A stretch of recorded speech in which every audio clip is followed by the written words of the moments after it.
Well, it's wonderful to be here. I'll give you a little introduction to myself. My name is Enrico Isopa is my real name. My family's from Italy originally, but I'm an American citizen. I was born here.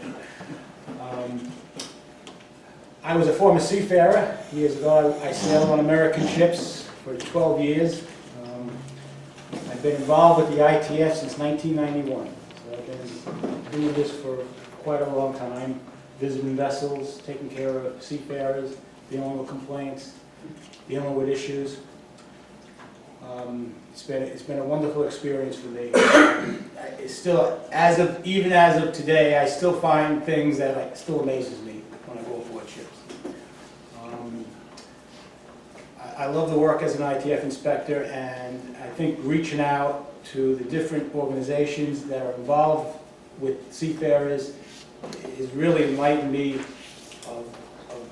It's, you know, when you're young and you look for, you know, where you're going to go in life or what are you going to do, you don't realize where it's going to take you sometimes. And, you know, visiting ships and taking care of seafarers, it just became the cause of my life. It just came on top of me, and that's what it's been. It's become the cause of my life, is to look at the seafarers. We're very happy to have Corey on board because of his experience as a Port State Control Inspector. So he knows a lot about the safety issues on ships and you know, the requirements that are needed. And it's a very valuable asset to have when you become an ITF inspector, because a lot of us, you know, when we first become inspectors, we don't know what we're getting into. Corey already has that background, so it's great to have him on board and have that experience. All right, we have a short video about the FOC campaign. It's only about 8 minutes. It's a few years old, but it gives you a good background of what the ITF is and what the FOC campaign is all about. Okay, and it's a good lead-in to what we're going to talk about and what we do as inspectors and how we can go, you know, how we can go on from there. But let me just, before we start that, let me just tell you what the ITF is. Like myself, I work for, Corey and I both are members of the Seafarers International Union. We are actually employees of that union. And all the inspectors around the world that work for their own unions are on loan to the ITF as inspectors.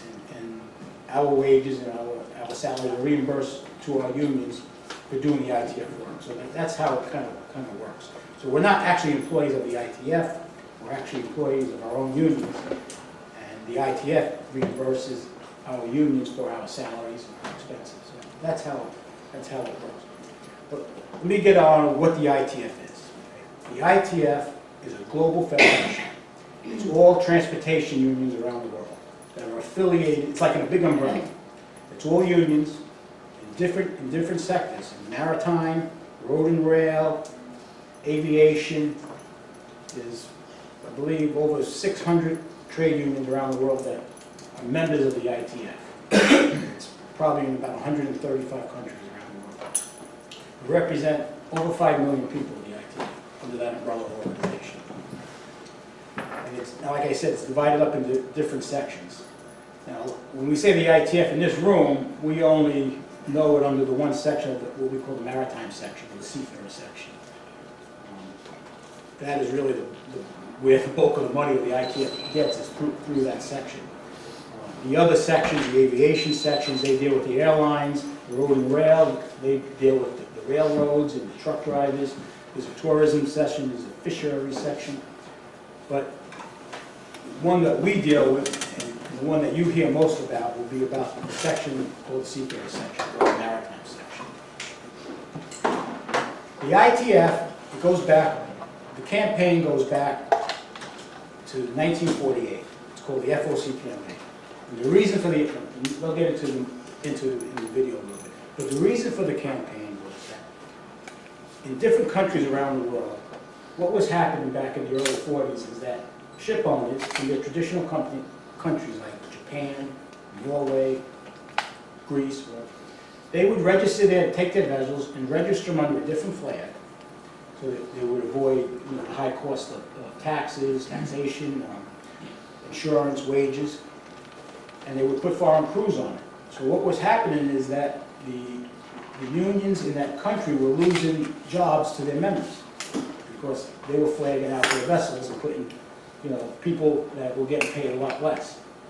Today we call it globalization, that's basically what it is. But this happened back in the 40s. The shipping was the first globalization of the world that actually started. So back in the 40s, the ITF started what we call the FOC campaign.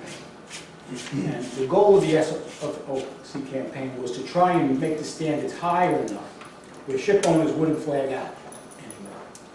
Well, that kind of didn't really work out the way it did, but it has raised the standards enough in the world where at least seafarers earn a better wage and a better lifestyle.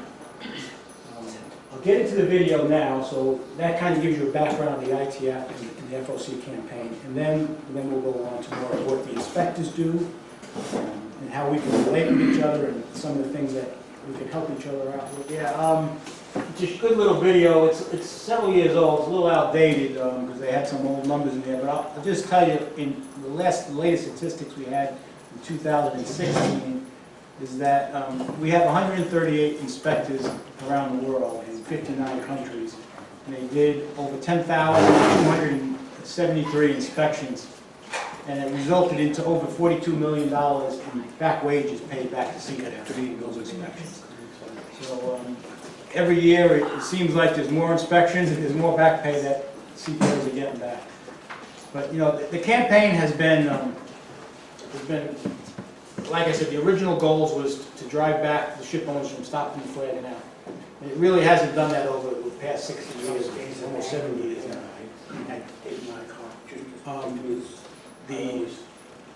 The standards have improved a lot, and how that has happened is that they mentioned in the film the way we do that.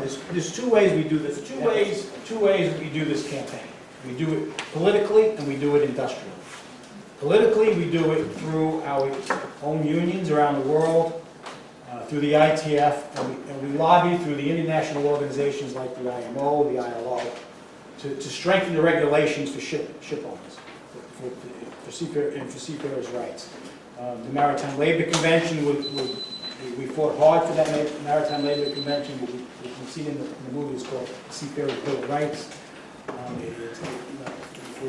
More and more countries are starting to ratify it. I hope and pray one day that the United States ratifies the MLC Convention, because it'll be a strong, strong tool for all of us as far as helping seafarers.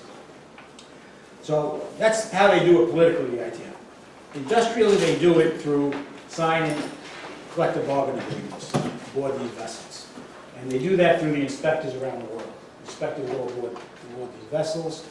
They try and influence the ship owner to sign these agreements, what benefits the ship owners. They do it in solidarity with, we do it in solidarity with dock workers, the longshoremen. They help us with putting the pressure on the ship owners. We can't do it in this country, but in some countries, they can stop a ship until the ITF agreement is signed, which is a very, very powerful tool. If a ship owner can't move a ship, they're going to sign an agreement. It's kind of a little bit of a leverage. It doesn't work that way. Now it's more of a negotiations that go on between unions and companies around the world. So with these agreements, in every agreement, they get better and better. It raises standards around the world. It increases the wages, and at least it has a minimum benchmark of what seafarers should be paid. So seafarers aren't being paid below that; they're only being paid above that, which is very interesting. How much are they paying? Well, see, that's a good question. It varies from ship to ship. There's no, depending on your nationality. What's the minimum? Well, there's no longer what we call an international benchmark. We use the AB as the benchmark. There you go. And it's changed changed over the years, but for an AB, we use that as the benchmark. An AB is, what is the rate? $16.25 a month. It's $1,625 a month is the minimum. But they also get food and lunch. oh yeah. So they Of get, course, yeah. But they live aboard the ship. That's calculated off, so when he says benchmark, that's calculated off of the number 1. So it's 1625 times 1, and every basically crew member above that gets a different number, so it'll be 1.25, so that gives them their pay. But we see them, don't we? Many of them that don't look like they're too well dressed, or Yeah, well, that, that has something to do with. well, I mean, yeah, I mean, you see, in the video, it said 70% of the ships are under flags of convenience worldwide. And you can see the flags that the ITF has designated as we consider flags of convenience. These are the flags that the countries, and it's a big benefit for these countries because they're receiving a lot of money for registering their ships in these countries. So it's a big thing to flag out your flag. Is registration annually or one-time event, registering your flag for that? Well, once they register, then there's a renewal period after, I think it's 5 years, is that? 5 years, they renew it, and then of course another fee is paid. So they pay, for registration for 5 years. Now, if they're under flag of convenience and they don't have to pay that minimum wage? Well, So there's a standard that's set by the Maritime Labor Convention, and even by the older version of it, which was ILO 147. And it's a minimum that's set for a standard of pay that these companies still technically have to meet. It doesn't mean they all are meeting them, because there's obviously holes, there are vessels that are operating exclusively in areas where there is no oversight, and they can usually get away with whatever they want. Horn of Africa, for instance, is a big one. but the important thing is, you see, not all the ships are signed under an ITF agreement. Not all the FOCs are. You got, let me think, I'm trying to think of a number off the top of my head. We probably have about half the world's fleet that are FOCs. So half the fleet, and I think we have, there's about, right now we've got about 12,000 ships signed on the ITF agreements. There's probably about 24,000 ships, 25,000 ships that are what we consider FOCs. Okay, so we're about half of them are signed on the ITF agreements. So the other half don't have to pay what we consider the international benchmark. They can pay at a much lower They rate. could pay it 500 or whatever. Well, we also have what they call the ILO minimum wage that I think most countries are signatory I to. think it's like 93% of the world's tonnage is covered under it. Yeah. And they do pay at a lower rate, but there's nothing to say that a ship owner can sign any sort of an agreement with a seafarer that can be much lower than anything. We may not even know of that. Many of the ship owners sign agreements that are very, very low. I mean, almost slave wages, where their seafarers are making maybe $2 an hour. Well, that we may not even know about. And then they say, oh, we're paying them this much. We call that double bookkeeping, because they keep a set of books that they're paying them at, at a higher rate. And then there's also a set of books that this is what they're really paying them. And that's a practice that's been going on for many, many, many years. And we try, and every time we see one of those cases, we make it public that this is still happening.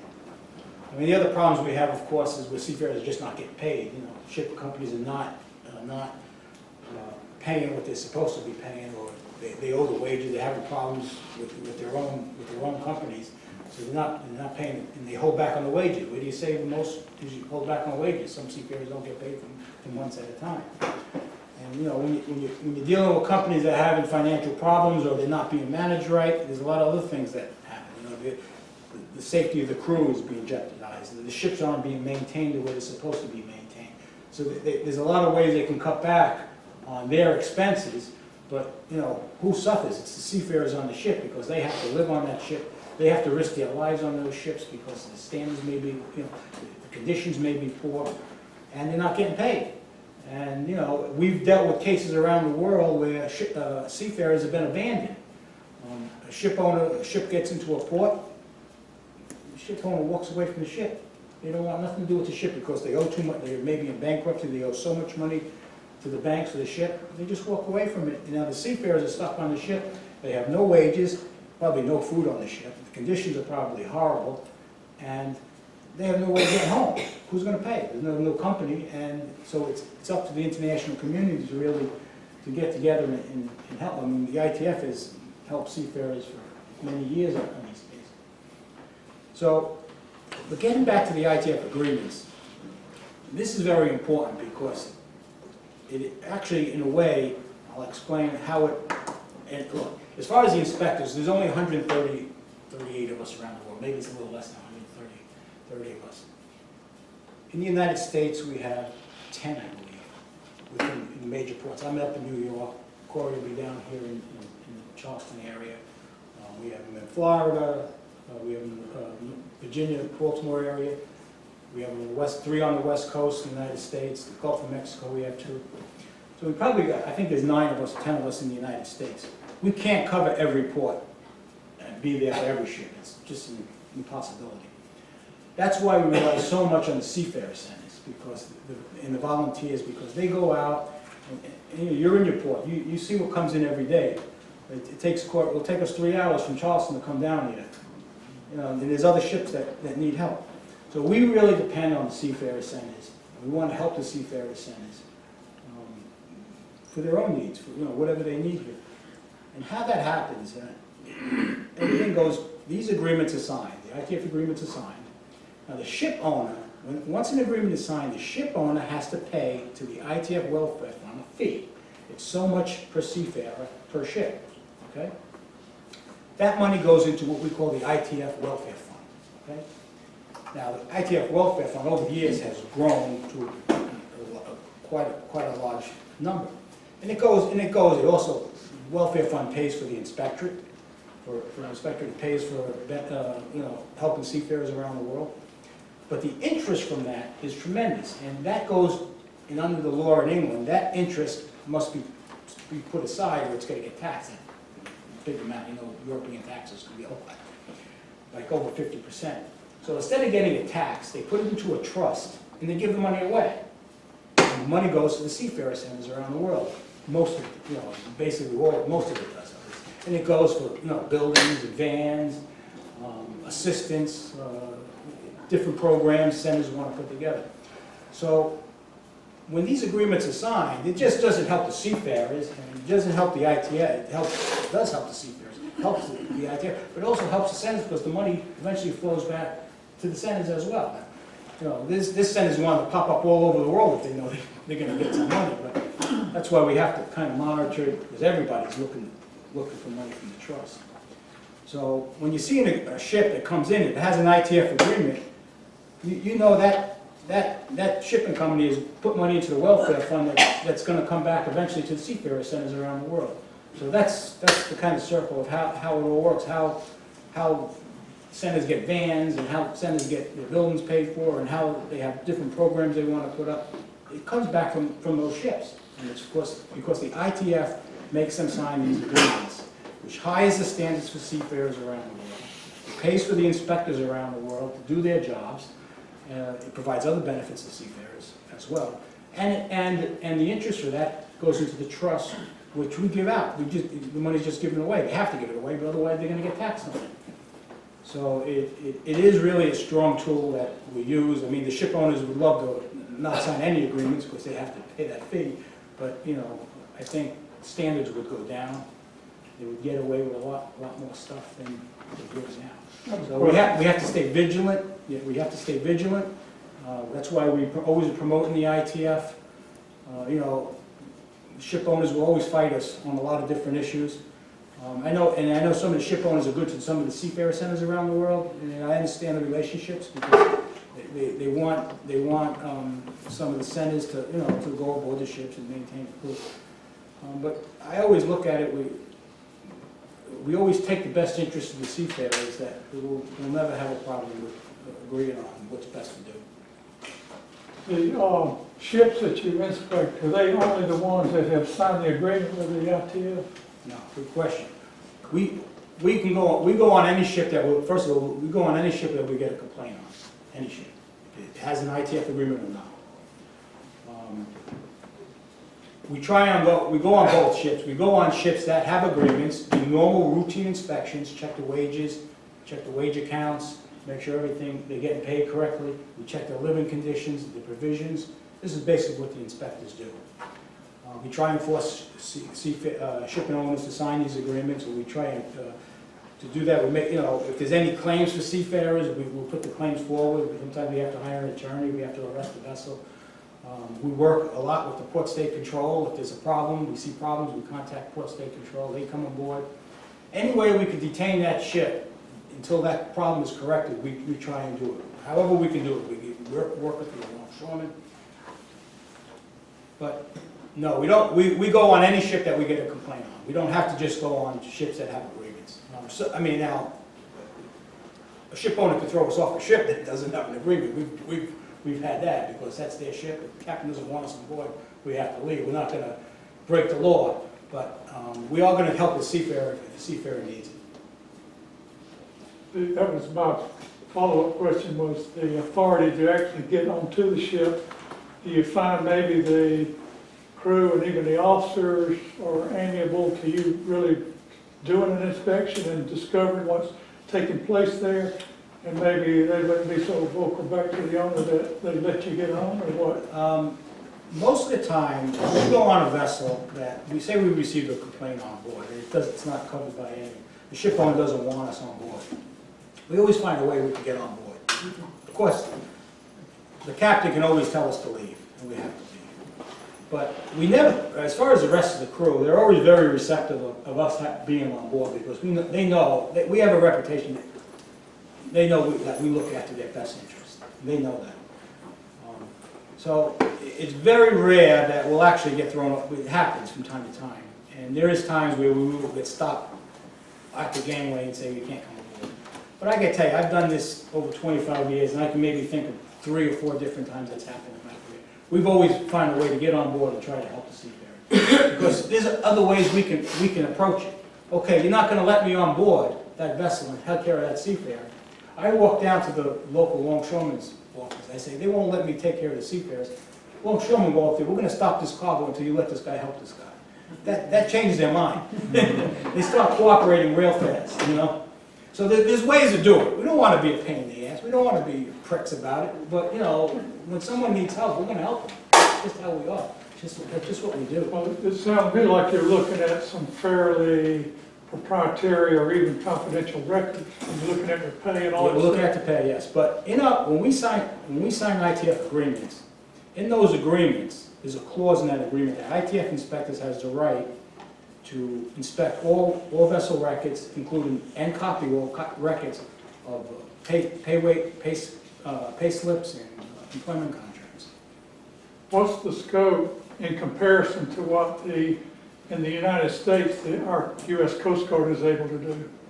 Is there any kind of comparable authority to inspect those same records? So, for Port State Control in the United States, because we're not signatory to the Maritime Labor Convention, it doesn't cover pay standards. So if a mariner's not getting paid, or if there's back wage claims, stuff like that, as a Port State Control inspector, there's nothing we can do about that, because we're not signatory to the Maritime Labor Convention.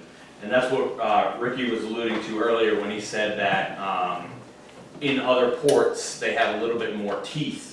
Because of the fact that they're signatory to a Maritime Labor Convention, they can actually detain the vessel for back pay, that's part of their Port State Control. Where the two overlap is the safety aspect. When we're going on board, we're always looking for safety concerns.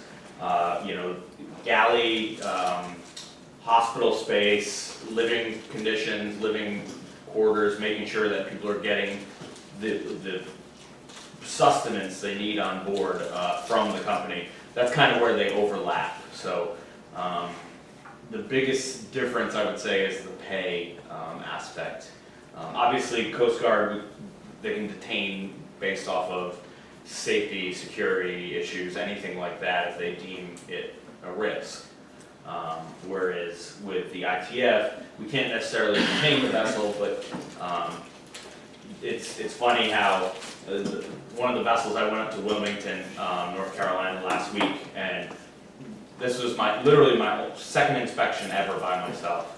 And right off the bat, the captain told me that the company hadn't authorized him to show me anything, because they weren't covered by an ITF agreement. And he refused to show me any documents, and we had calls from the Seafarer, they hadn't been paid in 2 months. And the captain was very adamant, not showing me anything.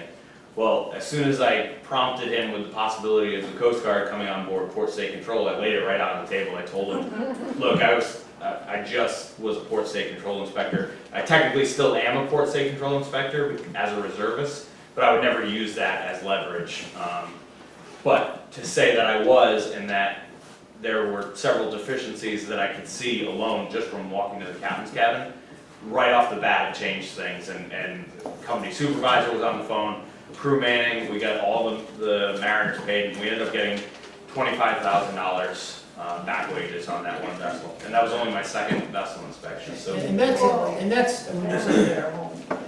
another, not a tactic, but we, the ITF, the inspectors, they have a good, we try and build a good relationship with the Port State Control Inspectors in their ports, because when there is problems on board and there's no way for us to hold that ship there until the crew members get paid, we'll call the Port State Control and say, look, there's some of the deficiencies on here, can you come aboard and try and detain this for a little while until we can work out the problem? Because the longer that ship sits there, the more willing the company is ready to settle the differences. It's a lot cheaper to pay the mariners than it is to leave the vessel at the pier. Yeah, it costs a lot of money between paying longshoremen and dock fees and agent fees, it's quite costly. The agent, how does the agent fit into all of this? Does the agent work for the shipping company? Yes, they work for the shipping And companies. so do you deal with him? We deal with some of the agents, when we have a problem on the ship, we deal directly with the ship owner, with the manager. The agent is just a representative of that shipping company in that port, for, getting the ship into the port and making arrangements for the ship while the port is in the port. And they're paid by from the ship owner they service them, they pay them service for that. Now, I'll tell you something, there's been a lot of times where the agents have called me and say, look, these ship owners isn't paying me, can you help me out? So, it doesn't happen often, but it happens. I just wondered, the complaints that you receive, do you receive those more directly from seafarers or from seafarer centers, or maybe relatives of seafarers, or? All of the above, all of the above. I mean, in many cases, seafarers will contact us directly, with email, text, call, whatever way. Through the seafarer centers, yes, we'll always get a call from from the seafarer centers that someone's been complaining. We get it sometimes from the Port State Control, seaman may hand the Port State Control officer a note, say, can you contact the ITF for me? Even, believe it or not, through the agents, they may believe that these guys are having a problem. They want to say, but don't mention my name, but I work with the No, people want to see, even if you're being paid by the ship owner, you don't want to see people exploited. And there are some, good people out there, even though they're getting paid by the ship owner, they don't want to see these people. Just a water problem. So there was another American ship one time, I think it was American, that AC had broken on the ship. I mean, the success of the FOC campaign with the inspectors is that we have a network that we communicate constantly. I'll give you an example. Robert, actually right here, Robert called me a few weeks ago about a ship, Super Valentino, I think it was. He was here, it was getting ready to leave, and there was a complaint that the crew, there was an ITF agreement signed aboard that ship, but the crew didn't think that they were getting their wages that they were entitled to under that agreement. Now, of course, the ship was sailing, we didn't have time, but see, what's great is that we can follow up when that ship gets to Europe. We went over to Italy, and matter of fact, I got an email today, it's in Bulgaria, and we had an inspector on board that ship, and they were dealing with the issue.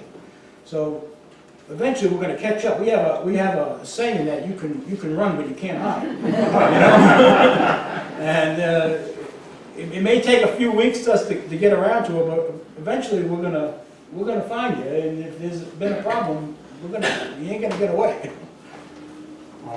We have a lot of auto ships here and so on, and I know you mentioned something about bulk ships. Do you only do bulk ships, or Everything. also everything auto ships? Anything that floats. We got, some of them are floating palaces, and I would think they take care of their Not necessarily. employees, those on the ship Look, there's, better, but obviously anything can happen from Yeah, one I time mean- to the next. look, there's good shipping companies, don't get me wrong. We're not in the business to put shipping companies out of business because we wouldn't have any jobs if we did. There are good ship owners, and that's what we want to see, good ship owners. We don't want to see, I've known ship owners, one day they're in the shipping business, the next day they're selling cars. It's amazing what they're doing, and, they can buy a ship for, a little bit of money and put a crew on it, make a lot of money and then walk away from it, and not pay anybody. We've seen this happen all over. We want to see good ship owners, responsible ship owners. We need commerce has to be moved around the world. It has to be done in the highest standards. I mean, there are people working on these ships. We don't want a ship to go down because the ship owner just wants to put a bunch of money in their pocket. We want to make sure that ship is safe, first of all, seaworthy. Crew on board is being taken care of. They're being paid well. I mean, that's how we all want to be. I mean, ethically, we would report it because it's an ethical thing to do, but is there any law in place here that if they have an ITF agreement by law, you have to report it? Anything like that?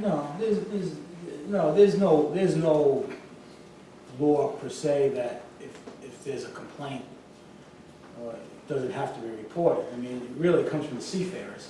Seafarers are intimidated about reporting any claims. That's really where it comes from. I mean, we usually don't hear about any of this until a seafarer tells you. They're put under the thumb of the ship owner because they're hired by the ship owner. And what ship owners have done in the past is they have what they call a seaman's book. Every seafarer has a seafarer's book. And once they finish their tour, their contracts, they write in their seafarer's book that they completed their contract. Well, some of these ship owners could put a bad remark in their seafarer's book. So when they go for another job, they get blacklisted. So now now you're hurting their future work when a ship owner puts that in their books.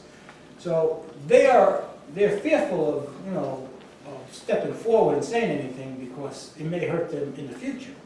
Now some seafarers, they don't care, they want their money, and they don't blame them. And I always tell them, look, you shouldn't be afraid of complaining because this is your entitlement. Wages are your entitlement. You work for your wages. If they're not paying you your wages, or if they're cheating you in some way, or your vessel's unseaworthy, I mean, you're putting your life in risk. He says, don't worry about your seaman's book because you won't be around. You have a good. Do y'all have a website or a toll-free number that the seafarers can reach you? Oh, yeah, we Okay. have, well, we have the ITF website. We have an app seafarers can to go on. We have an ITF helpline there, the toll-free number that they can call, yes, absolutely. We even have an app that shows every single seaman center in the world on it, that they can download, that the ITF produces. How has compliance been with the American ships? Well, American ships are, I'll let Corey take that one, he's bought a lot of them as, I work for, I was an American seafarer, and I worked for a union, and I was played up through we were put on board those ships as a union, through our union. We never, hardly ever have a complaint about disputed overtime, and things that, I go aboard and tell some of my guys, I said, hey, you have no idea what goes on these foreign ships compared to what you're dealing with. But Corey, as far as the Port State Control Inspector, he won a lot of American ships. What do you think about compliance?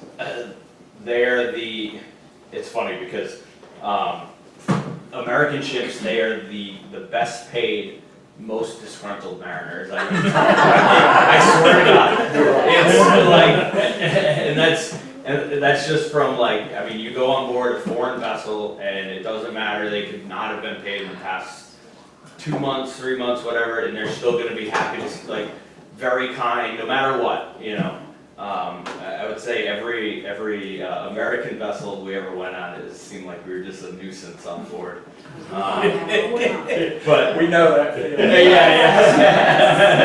yeah. The reason why I asked that is because as a ship visitor, me and my partner, whoever I work with, have never been refused admission on a ship. But I've heard, I haven't been assigned to an American ship, but I hear it's the American ships that say, no, we don't want you on. and we don't do ship visits because they won't let us on. I'm thinking, what is up with that? I mean, we're It's- Americans, you're Americans. The Coast Guard has a saying, it's like, they don't want it, especially for the fishing fleet, is they don't want us until they need us. The fishing fleet hates the Coast Guard because we regulate what they do until their fishing vessel is sinking.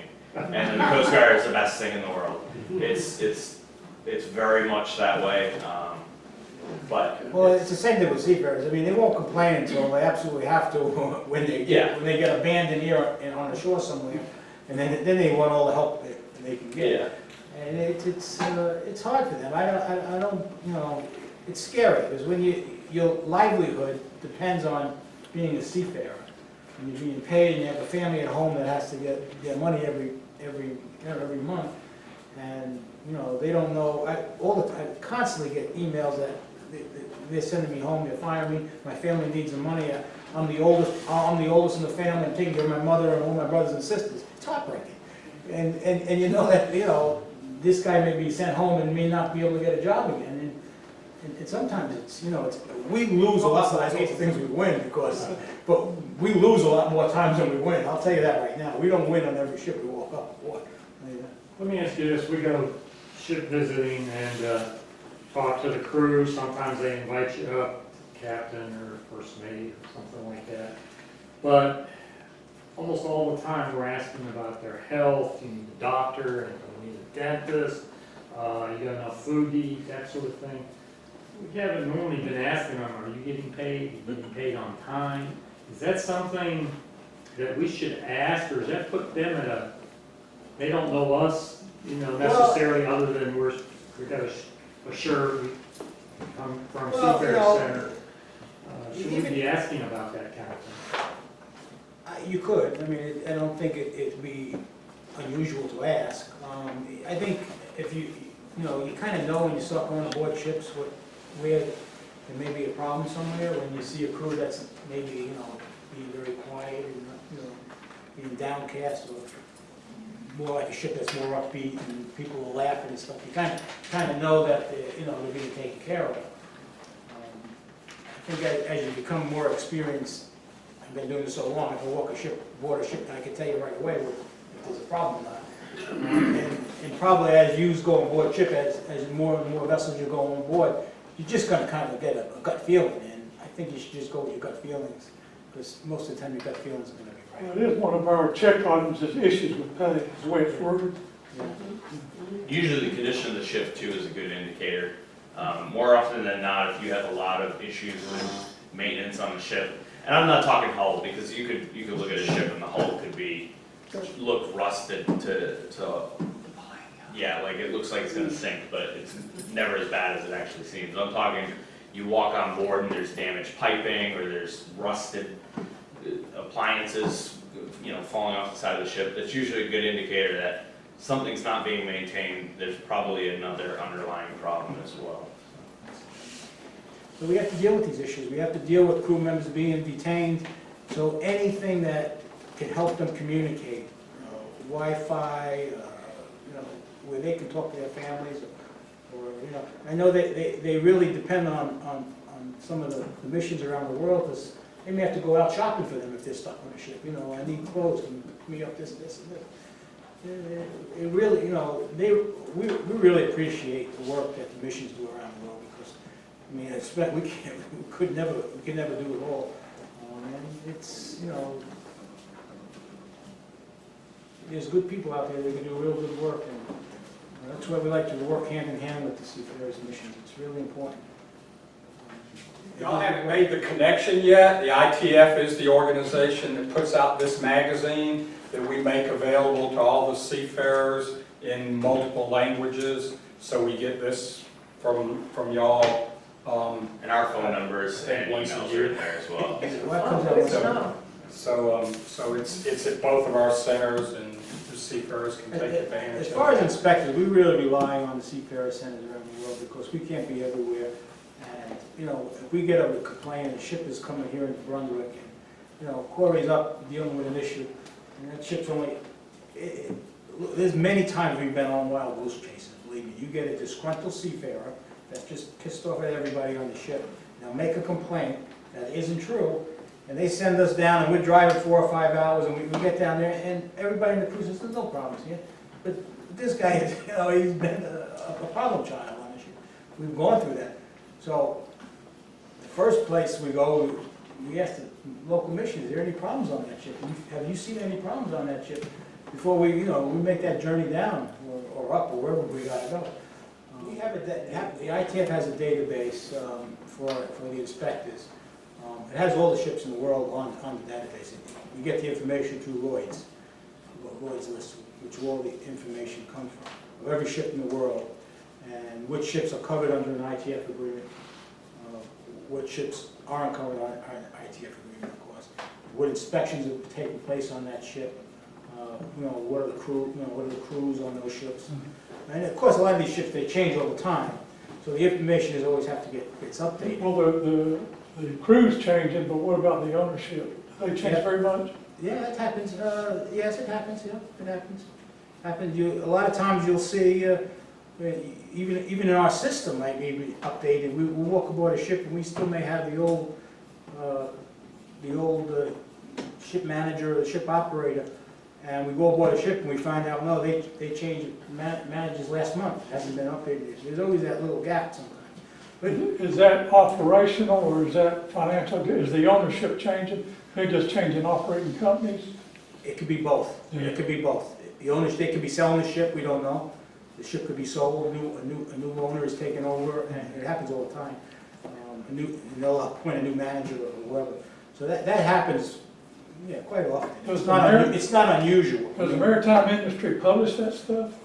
So what happens is when a company changes its owner, operator, flag classification society, and recognized security organization, those big items, they're required to submit a change to what's called a continuous synopsis record.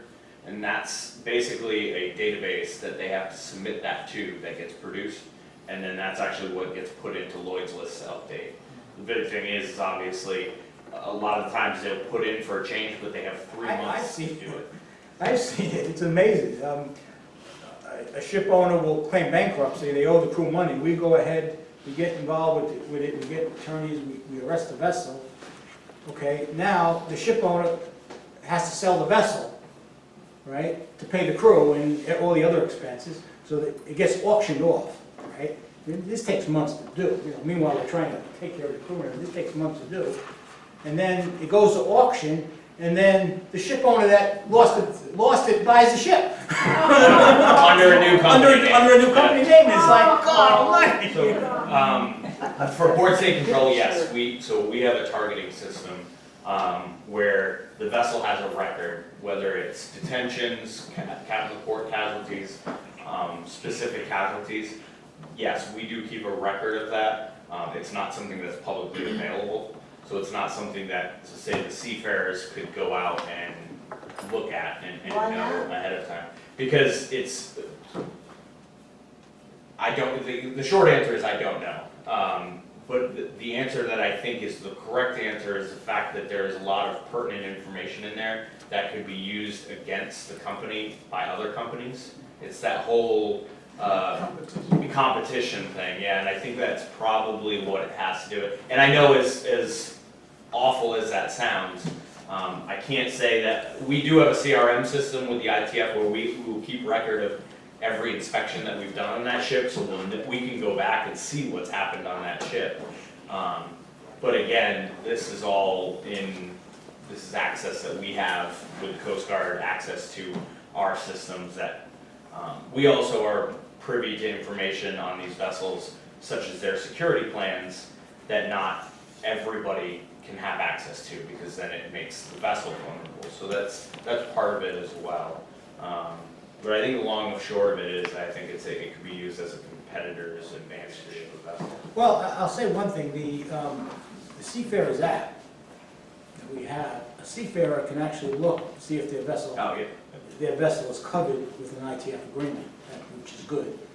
And, and when the last inspection was, they can't actually see, what problems happened on that ship, but it'll only tell you if there's a problem. They'll just say there was one problem or two problems, that'll be it. but they don't know the exact problem. They'll know at least if their vessel's covered, because a lot of seafarers won't even know that they have, the agreement is covered. They know they have an employment contract, but they don't know there's an ITF agreement that governs that. It's a great question, though. Thanks. I don't know the answer before. Thank you all so very, very much.